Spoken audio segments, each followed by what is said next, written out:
Ribaza bati kuki jewe ntaronka akazi, kuki abandi baronka akazi ubwa mbere iyo bagiye kugasaba aho bariho ico wokora kugira ngo uronke akazi? Ego cane birahari. Ngibi rero ibintu 10 wokora kugira ngo uhite uronka akazi kandi vyihuta. Ubwa mbere shira ku mwanya CV yawe, nivyo kugira uronka akazi utegerezwa kugira CV iri ku mwanya. Aha rero woca ushirako ivyo uheruka kurangura vuba, ivyo vyose ukabigira wisunze aho ugiye gusaba akazi, ukaraba ivyo basanzwe bakunda nawe ukabigira ubwa mbere.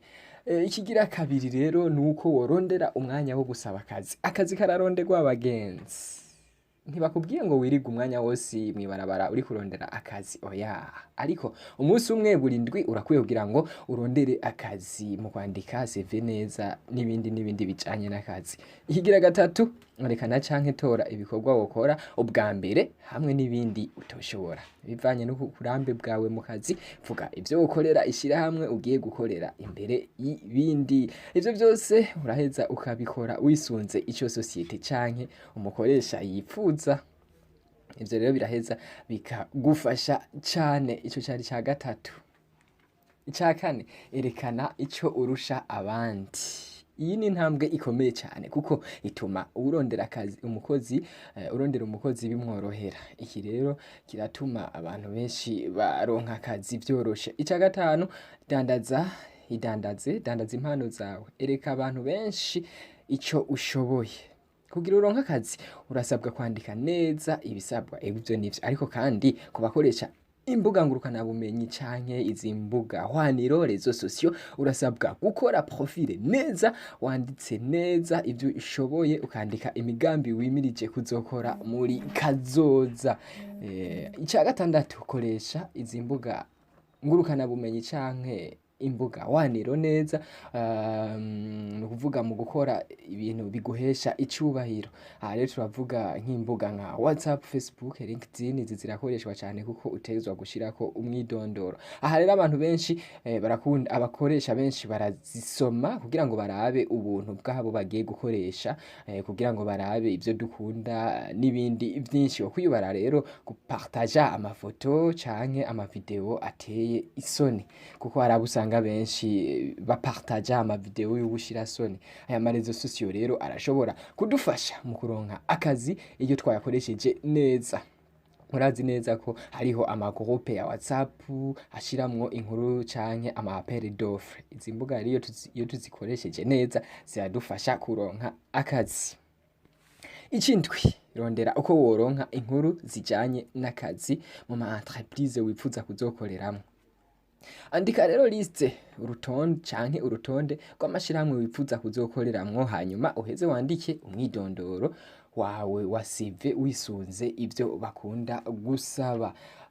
Igikurikira rero nugushishikara mu gukurikira amasite web yabo canke izindi mbuga basanzwe bakoresha, bibaye ngombwa ukaba abone kuri izo mbuga zabo.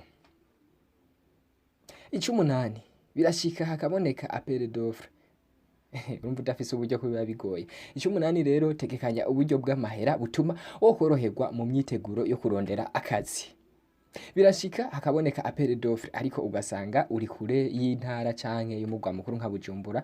Aho rero bikaba bisabwa ko utegerezwa kwideplacer, ukarondera amahera ya déplacement canke ibindi, amahera yo kurondera impapuro zisabwa.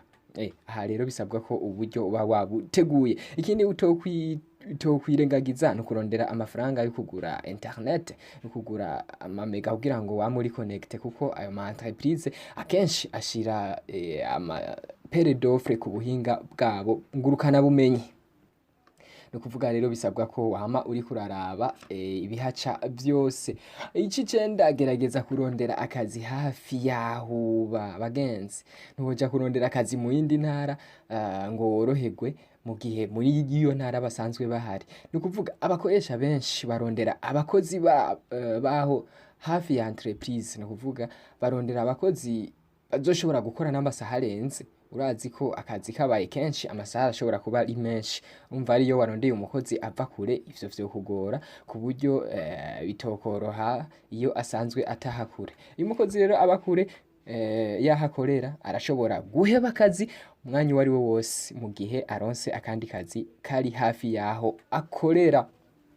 akarorero ishirahamwe kanaka ryo mu gihugu c'u Burundi ntiryohava rirondera umukozi ava mu gihugu ca Tanzania ngo arikorere, oya, itegezwa kurondera umukozi ava hanyene mu Burundi vyoroshe ataha hagufi, bikoroha no kumukontorora. Icumi, umukozi yambaye neza canke yambaye kujanye n'akazi agiye gusaba. Iyo rero ugiye gusaba akazi bisabwa ko ugenda wambaye canke wifashe uko basanzwe bifata aho hantu ugiye gusaba akazi. Nk'akarorero ugiye gusaba akazi mu vyo kwinonora imitsi, ntiwoca ugenda wambaye amashati maremare, amapantaro n'ibitambara n'ibirato bisigwa, nawe urumva ko bitaba ari ibintu vyifashe neza. Ibaze nawe bakubwiye bati ja korokera muri terrain, ukaca ukorokerayo wambaye amashati maremare.